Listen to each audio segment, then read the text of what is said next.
은혜가 풍성하신 아버지 하나님, 지난 한 주간도 저희를 지켜주시고 은혜와 사랑 안에 거하게 하시고 오늘 거룩하고 복된 성회를 우리에게 허락하셔 주님 전에 나와 이 시간 정성을 하나로 모아 하나님 아버지께 예배드리게 도와주시니 감사를 드립니다.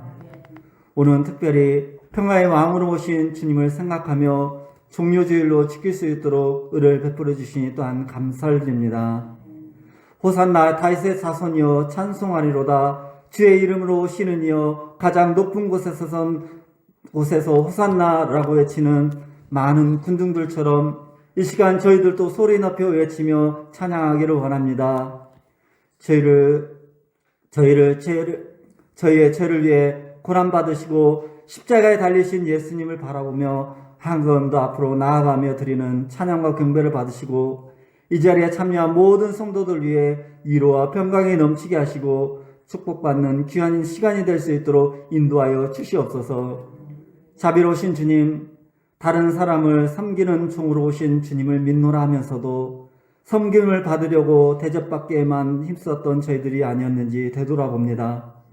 섬김을 살지 못한 저희들을 용서해 주시옵시고 십자가에 달리시기까지 철저히 낮아지기를 원하셨던 주님처럼 저희들도 끊임없이 낮아지는 주님의 자녀가 될 수 있도록 은혜를 베풀어 주시옵소서. 화평을 주시는 주님, 지금 이 시대는 너무나 혼란하고 혼탁한 시대입니다. 세계 각지에서 코로나는 물론이고 전쟁으로 고통받고 있습니다. 특히 국내 코로나 감염으로 많은 사망자가 발생하고 경제적으로 어려움을 겪고 있습니다. 아버지 하나님, 어려움을 겪고 처해 있는 자들을 아버지 하나님 붙들어 주시옵시고 위로하여 주시옵소서. 무엇보다도 우리가 함께 모여 주님께 예배하며 어려움이 없도록 이 땅에서 코로나가 사라질 수 있도록 은혜를 베풀어 주시옵소서. 또한 주님을 사랑하는 이 나라의 정권이 교체되는 시기입니다. 아버지, 이 땅에 전쟁이 떠나가게 하시고 함께 평화로운 삶이 될 수 있도록 인도하여 주시옵시고 이 나라와 새로운 정권이 앞으로 5년간 화합하며 안정적으로 이끌어갈 수 있도록 주님께서 인도하여 주시옵소서. 이 시간 또 교회를 위해서 기도합니다. 주님의 피로 사신 교회도 주님을 본받아 서로 섬기는 공동체가 되게 하시고 주님을 닮아가는 교회가 되게 하여 주시옵소서. 하나님을 모르는 영혼들을 구원하는 교회 되게 하시고 교회 모든 성도들 한 마음이 되어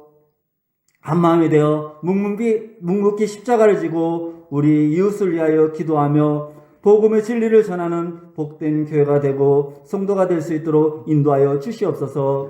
또한 하나님의 교회에 지체된 성도들이 서로 섬기며 서로 사랑하라 하신 주님의 말씀에 순종하며 섬기고 사랑할 수 있는 저희들이 될 수 있도록 또한 인도하여 주시옵소서.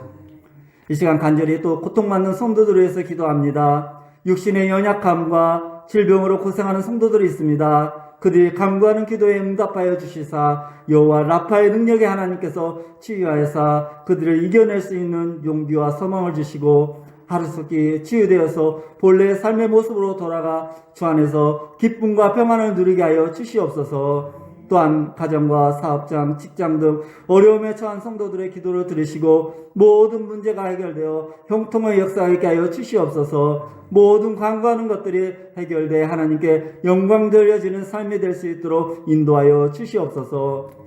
오늘도 진리의 말씀을 들고 단위에 서신 목사님을 위해 기도합니다. 말씀을 잘하시는 목사님께 항상 건강과 지혜를 허락하여 주시고 성령 충만하게 하시어 선포되는 주님의 능력 있는 말씀이 우리를 새롭게 하시고 더욱 믿음과 용기로 충성을 다하는 저희들이 되게 하여 주시옵소서. 증거되는 말씀으로 우리의 삶의 목적이 주님이 되게 하시고 주님 말씀 따라 순종하며 저희의 심령이 깨어지는 역사가 일어날 수 있도록 축복하여 주시옵소서. 오늘은 종료주일로 또 한 주간 고난주간을 지내면서 목숨을 버릴까지 모든 인류의 죄를 위하여 피 흘리신 주님의 희생의 사랑을 잊지 않게 하시고 날마다 감사와 찬양으로 하나님께 영광 돌려드리는 저희들이 되게 하여 주시옵소서. 십자가에 달리셨던 주님을 기억하게 하시고 주님의 그 위대하신 사랑 앞에 늘 감격하며 주님께 더 가까이 가게 하여 주시고 주님의 십자가의 능력을 경험할 수 있도록 도와주시옵소서. 또한 한 주간 주님의 하나님의 말씀을 묵상할 때 주의 성령이 함께 하셔서 하나님의 크신 은혜가 넘치도록 인도하여 주시옵소서. 오늘도 예배를 위하여 몸을 들여 충성하는 성도들이 있습니다. 모든 손길 위에 주께서 주시는 기쁨이 충만하게 하시고 저들의 수고로 교회에 힘이 되고 하나님의 나라가 더욱 확장되게 하시며 저희가 더 많은 은혜를 체험하게 하시며 한 사람 한 사람 주님을 위해서 쓰임받을 수 있도록 축복하여 주시옵소서. 이 예배의 시종을 주님께 맡깁니다. 예배드리는 동안 평화와 구원의 왕이신 주님과 기쁜 교제를 나누는 시간이 되게 하시옵시고 종료주일 예배를 드리는 모든 성도들에게 주님의 크신 사랑과 축복이 넘치는 시간이 되게 하여 주시옵소서.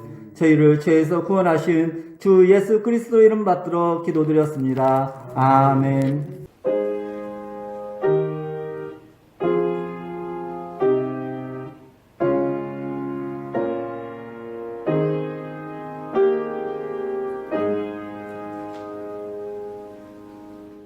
오늘 우리에게 주실 하나님 말씀은 신약성경 누가복음 23장 1절로 12절까지 말씀입니다.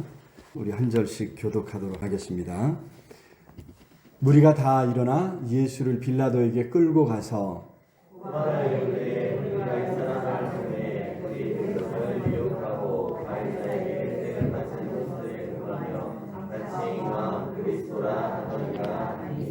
빌라도가 예수께 물어 이르되 내가 유대인의 왕이냐? 대답하여 이르시되 내 말이 옳도다.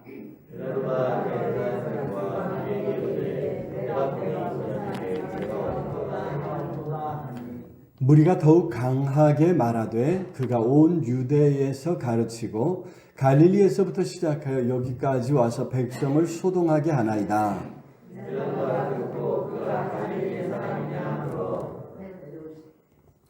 헤롯의 관할에 속한 줄을 알고 헤롯에게 보내니 그때에 헤롯이 예루살렘에 있더라.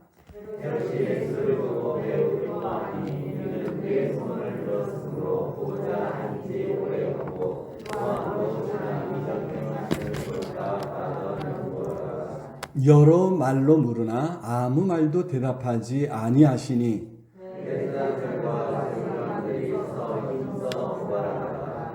헤롯이 그 군인들과 함께 예수를 업신여기며 희롱하고 빛난 옷을 입혀 빌라도에게 도로 보내니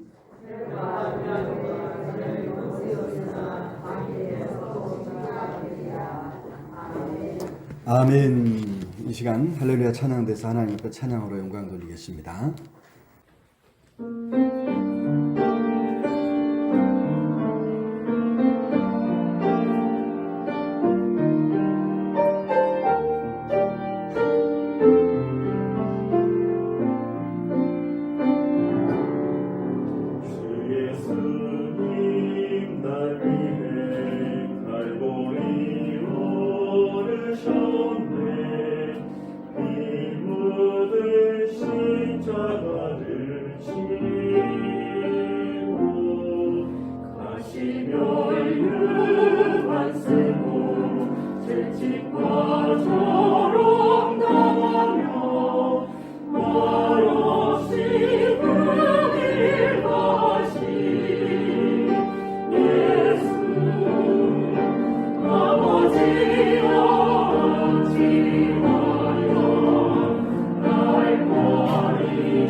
귀한 찬양 감사합니다. 고난주간을 앞두고 귀한 찬양으로 하나님 주신 은혜를 함께 나눌 수 있어서 감사합니다.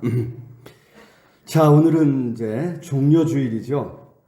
예수께서 예루살렘에 올라가셨을 때 사람들이 이제 종려가지를 들고 나와서 맞이한 것에서 유래한 종려주일입니다. 예수님은 십자가와 고난을 종려주일에 감사와 찬양과 축제로 바꾸어 주셨던 것입니다. 사실 사람들은 예수님을 맞이하면서 전쟁에서 이기고 돌아오는 왕을 맞이하는 것처럼 그렇게 예수님을 맞이했습니다. 예수님이 로마를 몰아내고 유대의 독립을 성취할 것이라 이런 기대를 했던 것이죠. 하지만 그것은 오해에서 비롯된 것이었습니다. 예수님은 계속해서 말씀하셨던 것처럼 영광을 위해서 또 뭔가 힘으로 로마를 물리치기 위해서 오신 것이 아니라 십자가에서 죽기 위해서 고난당하기 위해서 예루살렘에 오셨다 말씀하셨었습니다. 여기 잘못된 잘못된 기대 속에서 오해를 살 만한 이런 상황이 지금 연출되고 있는 거죠. 그런데 예수님은 그렇게 자신을 맞이하는 사람들을 나무라지 아니하셔요. 야, 이 큰일 날 사람들아. 그렇게 예수님이 나무라지 아니하시고 오히려 엉뚱하게 새끼 나귀를 타고 예루살렘으로 들어오시면서 사람들을 흥겹게 하셨다 이 말이에요. 기꺼이 웃음거리가 되셨다고 하는 것입니다. 여러분, 전에도 말씀드렸지만 새끼 나귀예요. 아주 어린 새끼입니다. 이 사람이 정상적으로 탈 수 없는 건데, 여기 제가 사진을 하나 갖고 왔는데 예전에 보여드렸던 사진이죠. 아이가 탈 수 있는 그런 이제 나귀를 가리키는. 우리는 그냥 나귀면 나귀지 뭐, 그러지만 우리는 송아지 뭐 이렇게 좀 그래도 친숙한 가축은 나이에 따라 이렇게 구분하고 그러잖아요. 그것처럼 요 이제 나귀가 이제 요 정도 되는 나귀예요. 아이가 타는 거예요. 지금 아이가 타고 있어요.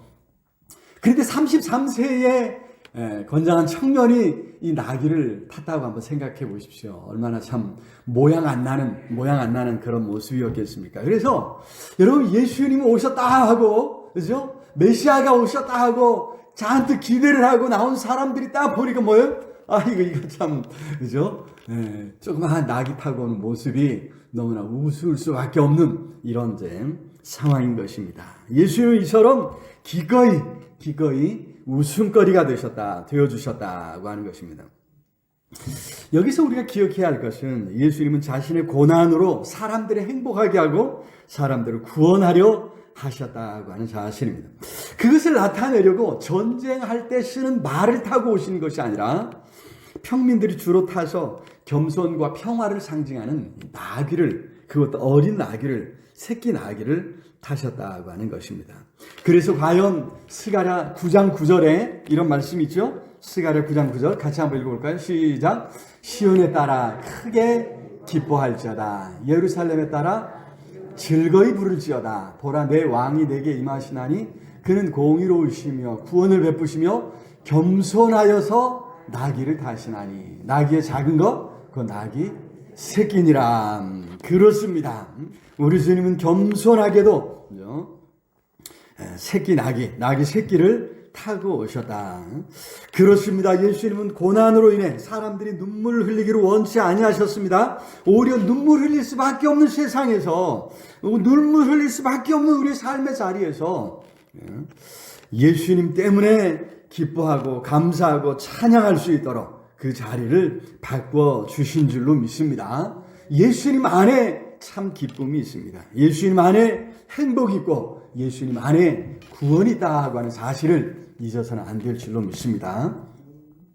자, 오늘 본문 누가복음 23장인데요. 교회력에 따라 이제 주어진 본문입니다. 그래서 종려주일은 오늘 이제 살펴보라고 이제 제시된 건데, 자, 이 말씀에서 이제 예수께서 어떻게 죄인으로 정죄를 받았는가 보여주고 있죠. 그래서 결국 오늘 본문의 이 사건 때문에 이제 흘러서 어떻게 해요? 십자가형이 확정되셔서 처형을 당하신 것입니다. 유대인들, 아니 더 직접적으로 말하면 유대 권력자들이 갈수록 더 노골적으로 예수님을 대적하고 있습니다. 그들은 자신들의 권위, 자신들이 그동안 누리던 어떤 권리, 자신들이 누리던 어떤 기득권, 이것에 위협이 될 것을 염려해서 예수님을 처형하기로 작정했던 것입니다. 문제는 어떻게 처형할까 여기에 있었습니다. 잘못했다가는 구약 성경에 많이 나오는 의로운 선지자를 죽인 자가 될 수 있다 이 말이죠. 많은 사람이 예수님을 좋아했고 랍비로 또 선지자로, 그것도 참 선지자로 의로운 사람으로 생각하고 있었기 때문입니다. 그래서 함부로 예수님을 이렇게 손을 댔다가는 오히려 이제 더 백성들의 반란을 살 수 있고 반감을 살 수 있고 오히려 이제 폭동으로 이어질 수 있는 이런 상황이기 때문에 그래서 고민하다가 이제 신성 모독죄로 예수님을 처형하기로 했던 것입니다. 참 선지자가 아니라 알고 보니 뭐예요? 신성을 모독한 거짓 선지자라는 거예요. 이런 이제 프레임을, 이런 이제 틀을 뒤집어 씌워서 예수님을 처형하려고 하는. 그러면 이제 일석이조죠. 백성들의 신뢰도 빼앗아올 수 있고, 백성들의 신뢰도 빼앗아올 수 있고, 눈의 가시처럼 여기는 이제 예수님도 처형할 수 있게 된다. 한 가지 문제가 더 있습니다. 한 가지 문제는 뭐냐면, 이제 로마가 당시 이제 로마의 지배를 받고 있지요. 그래서 로마는 많은 부분을 그 지방 정부에 그 민족들이 스스로 자치하도록 허락을 해줬단 말이에요. 그런데 여기 이제 아주 심각한 범죄를 저지른 사람들에 대한 처형만은 자기들이 직접 결정할 수 있도록 이렇게 했습니다. 그래서 여러분 그 나라 그 민족의 왕이 원래 있는 왕이 세워진 거예요. 헤롯 왕이 그 사람이죠. 그리고 이제 로마가 보낸 총독이 또 상주하고 있는 이런 이제 이중 구조죠. 이런 상황이었습니다. 물론 이제 이 공식적 사형시킬 수 있는 것은 이제 로마가 결정하지만 물론 이제 헤롯 대왕을 비롯해서 그의 아들들인 이제 성경에는 다 헤롯 왕 했어요. 물론 그들의 이름이 조금 다르긴 하지만 어쨌든 이제 헤롯 대왕이나 그 분봉왕이 된 그의 아들들은 자기 권력을 지키려고 많은 사람을 학살해서 많은 그 비난을 이제 사곤 했습니다. 하지만 이제 칼 앞에 어쩔 수 없이 굴복하고 있는 이런 이제 상황이었는데, 자, 로마의 법을 지켜 로마에 대항한 정치범으로 처형해야 자신들의 안전을 도모할 수 있는 거예요. 그래서 로마의 총독 빌라도의 손을 빌려서 처형하려는 것입니다. 자기들이 사형 언도해서 처형하면은 이거는 잘못하면 시기요 또 참선지자를 처형한 것이 되지만 로마가 그죠? 처형하게 하면 이제 그런 비난을 면할 수 있는 것입니다. 그래서 여기 이제 오늘 본문에서 유대 권력자들, 사내들의 회원들이 예수님을 빌라도에게 고소하고 있는 이유가 바로 거기에 있는 거죠. 자, 또 한 가지 문제가 있습니다. 또 한 가지 문제는 이 빌라도에게, 그렇다고 해서 빌라도에게 신성 모독죄로 처형해 달라고 할 수는 없는 거예요. 왜냐하면 로마의 정책이 여기 이제 형사 사건이나 이런 거는 이제 또 반역 사건이나 이런 거는 직접 관여를 하지만 여기 종교와 또 풍습에 관한 문제, 그 나라의 종교, 그 나라의 그죠? 이 풍습과 관련된 문제는 웬만하면 개입하지 않는다고 하는 원칙을 가지고 있었습니다. 그래서 이제 로마가 당시 세계를 아주 급속한 빠른 시간 내에 정복을 했잖아요. 그러다 보니까 그 나라 풍습과 이런 제도들을 온전히 이해할 수 있는 시간적인 여유가 부족한 거예요. 그래서 그 나라 그 왕들을 그대로 인정해주고 세워주고, 그죠? 그러면서 이제 로마에 충성해라, 세금 잘 바쳐라, 이런 이제 원칙만 정해주고 다 알아서 해라, 자치를 하도록 했단 말이죠.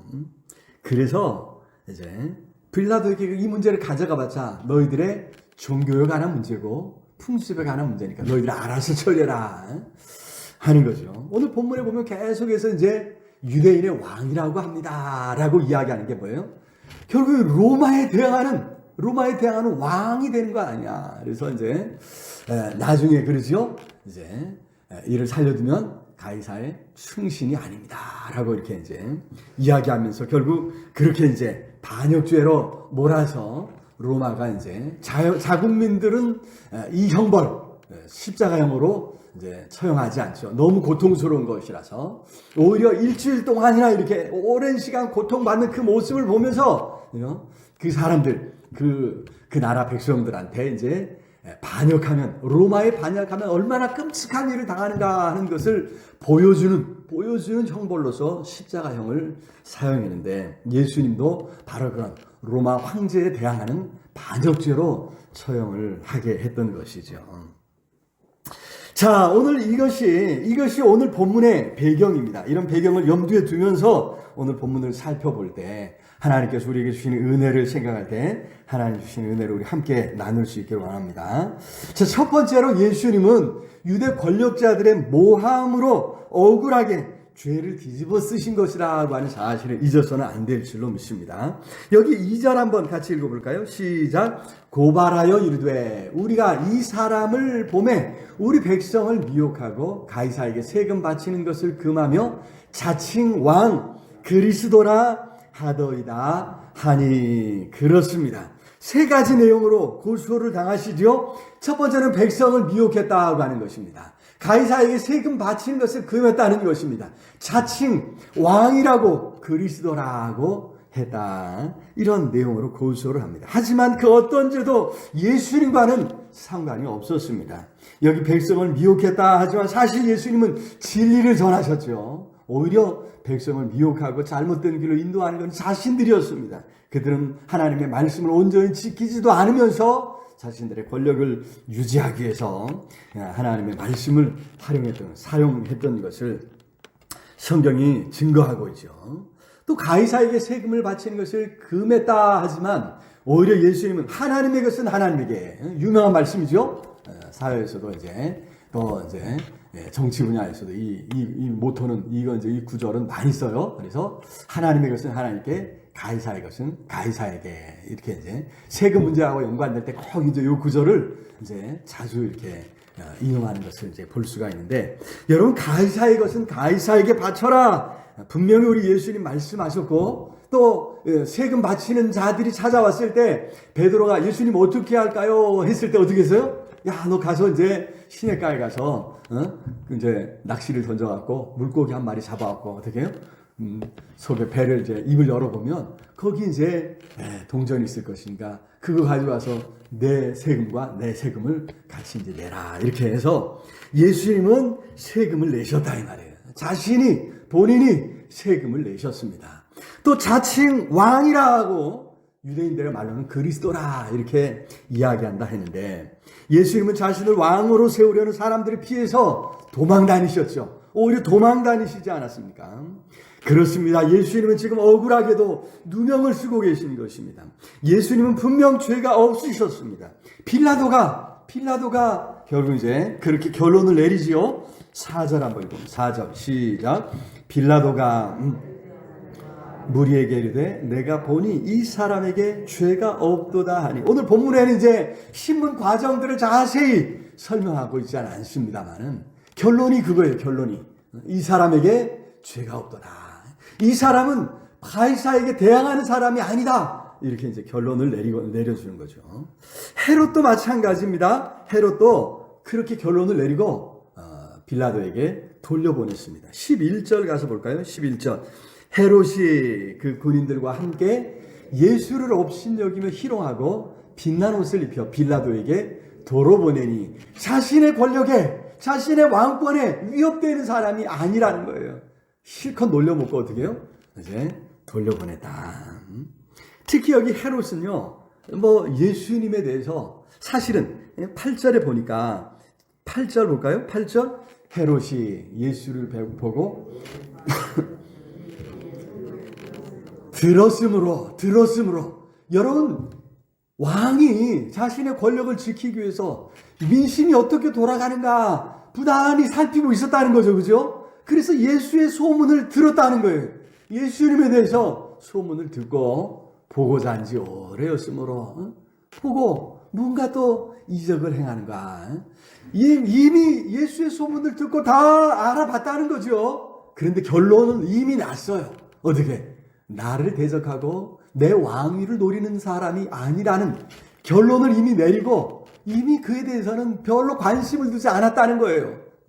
오히려 예수님 만나니까 뭔가 이적을 좀 행해서 야! 하고 이제 농방만 놀랄 일을 좀 보여줬으면 하고 이제 기대했는데 문제는 예수님이 전혀 그런 이적을 행하시지 않았다고 하는 것이죠. 자, 오히려 여기서 유대의 권력자들이 예수님을 모함하고 있는 것입니다. 자신들이 예수님이 가르치고 있는 이 하나님의 말씀에 순종하지 못하고 있기 때문이죠. 그로 인해 자신들의 지위가, 자신들의 권리가, 자신들의 어떤 권위가 위협을 받고 있었기 때문이었던 것입니다. 그렇습니다. 우리는 여기서 죄인의 고난을 보고 있는 것이 아닙니다. 오히려 의로우신, 죄 없으신 하나님의 아들, 그래서 우리를 죄 가운데서 건져주실 하나님의 아들의 고난을 보고 있는 줄로 믿습니다. 히브리서 9장 14절에서 이런 말씀이 있습니다. 같이 읽어볼까요? 시작. 하물며 영원하신 성령으로 말미암아 흠없는 자기를 하나님께 드린 그리스도의 피가 어찌 너희 양심을 죽은 행실에서 깨끗하게 하고 살아계신 하나님을 섬기게 하지 못하겠느냐. 그렇습니다. 흠없는 자기를 하나님께 드린 그리스도의 피가 너희를 이렇게 만들어주지 않겠느냐라고 이렇게 말씀하고 있습니다. 예수께서 이렇게 죄가 없으셨기에, 흠이 없으셨기에 우리를 죄에서 건져주실 수 있으셨다는 것입니다. 흠이 없이, 죄가 없으셨기에 우리의 연약함을 능히 도우실 수 있었습니다. 그래서 어떤 죄가 있든지, 어떤 문제가 있든지 우리는 주님 앞에 나아가야 될 줄로 믿습니다. 오히려 우리도 더욱 죄 없기를, 경건하고 성결하기를 힘쓰면서 참으로 주님을 찾고 주님 앞에 나아갈 때 우리는 주님이 주시는 그 은혜와 그 축복을 누리게 될 줄로 믿습니다. 자, 두 번째로 예수님은 이처럼 억울한 상황에서도 자신을 위해 변명하지 아니하셨다고 하는 것입니다. 여기 3절 한번 읽어볼까요? 3절 시작. 빌라도가 예수께 물어 이르되 내가 유대인의 왕이냐? 대답하여 이르시되 내 말이 옳도다. 그렇습니다. 그냥 빌라도의 질문에 내 말이 옳도다 이렇게 대답하셨습니다. 헤로데게 갔을 때도 마찬가지였습니다. 아니, 헤로데게는 예수님이 대꾸할 필요조차도 느끼지 아니하시죠. 그래서 8절 9절에 보니까 9절만 볼까요? 여러 말로 물으나 아무 말도 대답하지 아니하시니. 지금 어떤 상황이에요? 빌라도나 헤롯이나 자신을 정죄하고 좀 뭔가 지금 형을 확정할 수 있는 그런 권한이 있는 사람들이에요. 이런 사람들한테 잘 보여야 돼요. 하필이면 할 수 있으면 자신의 무죄를 입증해야 되고 무죄를 주장해야 되는 이런 사람들인데 그들 앞에서 전혀 자신의 무죄를 변명하는, 무죄를 위해서 변호하지 않았다고 하는 사실입니다. 오히려 헤롯이 그처럼 간청했음에도 불구하고 자신을 위해서는 아무런 능력도 아무런 기적도 행하지 아니하셨습니다. 오직 우리의 구원을 위해서만 그 모든 능력을 사용하신 줄로 믿습니다. 이사야 53장 7절 말씀, 우리 잘 아는 말씀이죠. 같이 한번 읽어보겠습니다. 시작. 그가 곤욕을 당하여 괴로울 때에도 그의 입을 열지 아니하였으며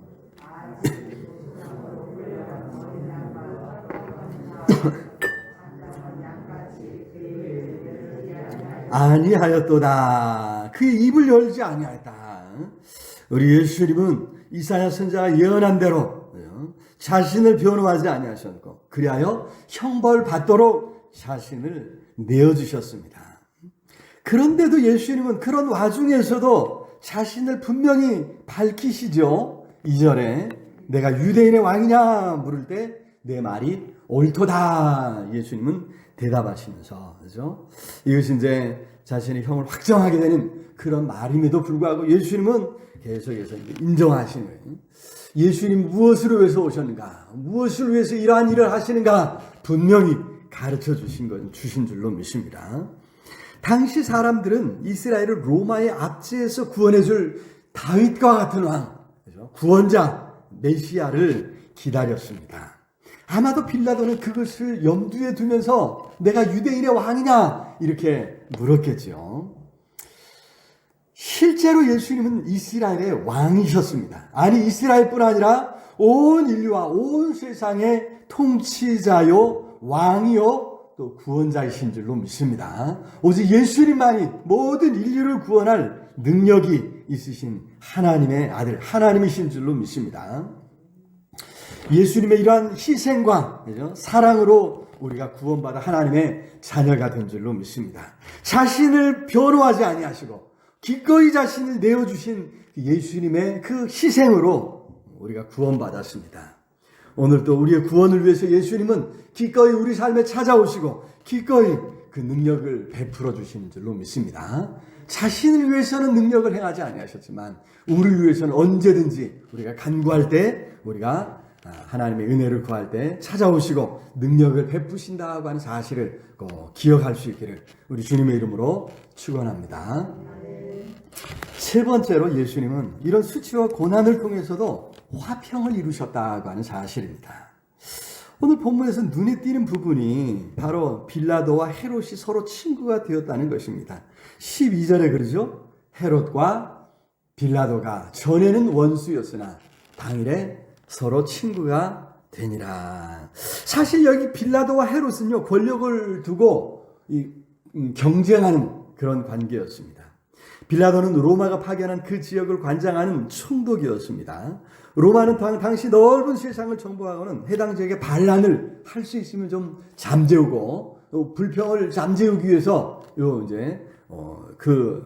해당 지역의 원래 통치자를 인정해주고 그들을 이제 세웠습니다. 원래 통치자 왕도 인정하고 그 밑에 있는 모든 그 신하들도 이제 어느 정도 대부분 다 인정해 주었다 이 말이에요. 자치할 수 있도록 이렇게 허락해 주었습니다.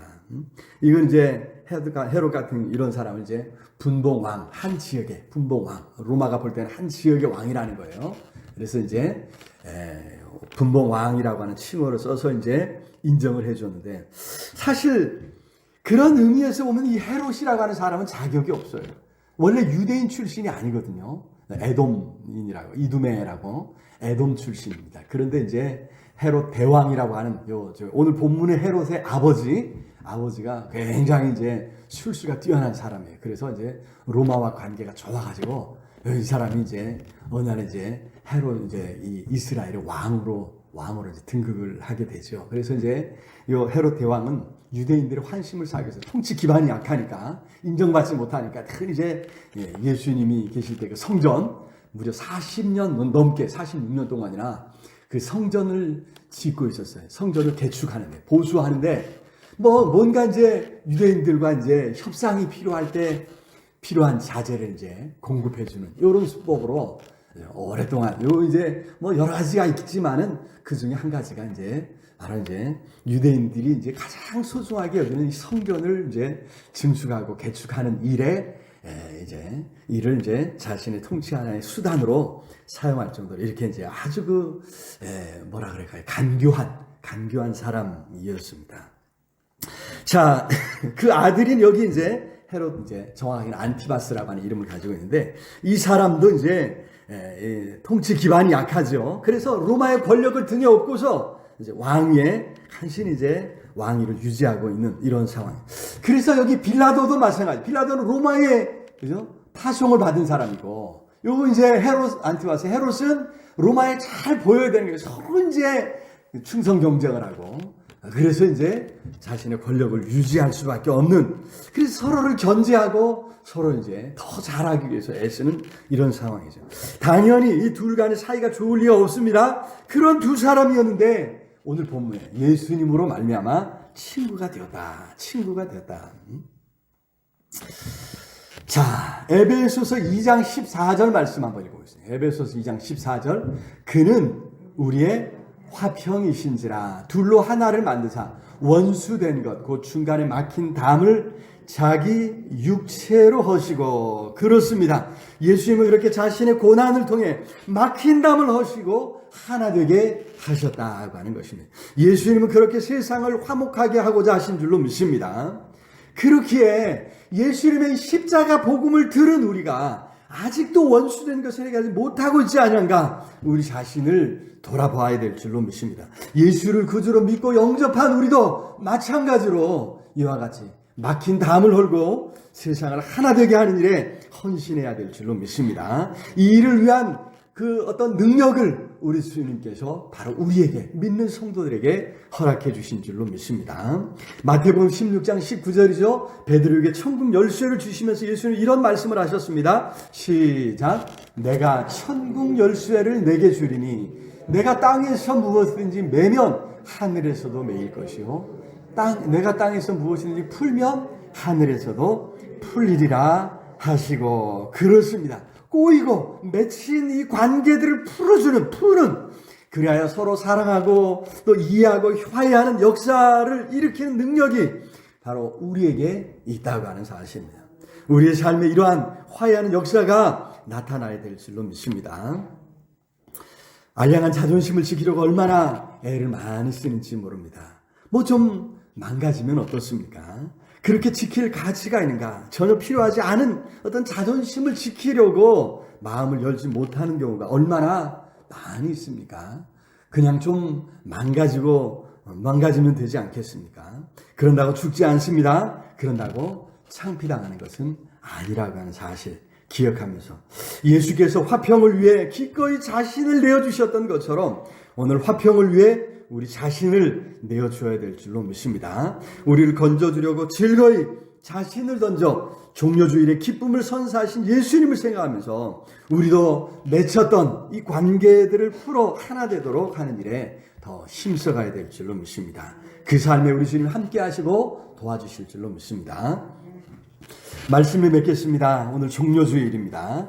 우리는 우리를 위해 십자가를 지러 예루살렘에 오셨지만 나귀 새끼를 타심으로 즐거움을 선사하셨던 우리 예수님을 깊이 생각해 봐야 될 줄로 믿습니다. 그 고난의 의미가 무엇인가? 그렇게 고난당하심으로 우리 삶을 어떻게 변화시키는가? 우리는 어떻게 변화되어야 할 것인가? 이번 한 주간 고난 시간으로 보내면서 참으로 더 주님의 십자가 앞에 가까이 나아갈 수 있는 축복의 기회가 될 수 있기를 우리 주님의 이름으로 축원합니다. 우리 말씀을 생각하면서 간절히 함께 통성으로 기도했으면 좋겠는데, 참으로 하나님, 우리가 십자가의 주님을 따라갈 때에 우리가 정말 마음을 비우고 즐거이 우리 자신을 내어주어 세상에 기쁨을 주고 세상을 하나 되게 하는 일에 부족함이 없도록 하나님 우리를 사용하여 주시옵소서. 우리 간절히 우리 통성으로 함께 기도하겠습니다. 사랑의 아버지 하나님, 은혜와 사랑을 참으로 감사합니다. 아버지 긍휼히 여겨주시고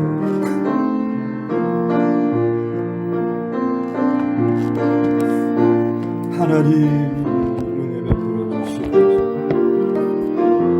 십자가의 주님을 따라가면서 내 권리를 지키고 나의 체면을 세우고 나의 이득을 지키려고 얼마나 몸부림쳤는지 주여 용서하시고 이제 나를 기꺼이 내어주어 주님처럼 참 세상에 기쁨을 주고 세상에 행복을 주고 세상에 구원을 베풀 수 있는, 세상을 하나 되게 할 수 있는 하나님의 은혜를 허락해 주시옵소서. 이제는 자존심 세우지 않겠습니다. 이제는 나를 내세우지 않겠습니다. 성령 하나님여, 능력의 손으로 권능의 발로 붙잡아 주시옵소서. 깨어지고 망가지고 꼬여있는 관계들을 풀어갈 수 있는 힘과 지혜를 허락해 주옵시기를 아버지여 간절히 성령 하나님 능력의 손으로 붙잡아 주옵시고 주여 간절히 이제는 우리 주 예수 그리스도의 은혜와 하나님의 크신 사랑과 성령 하나님 늘 함께 하시며 인도하시며 채우시는 역사가 오늘도 생명의 말씀 붙들고 참으로 종려주일의 주님을 생각하며 주님처럼 기꺼이 자신을 들여 온 세상에 기쁨을 주고 행복을 주고 하나 되게 하는 화목의 역사를 일으키고 나아가기를 소원하는 우리 온 성도들 위해 이제로 영원토록 함께 있을지어다. 아멘.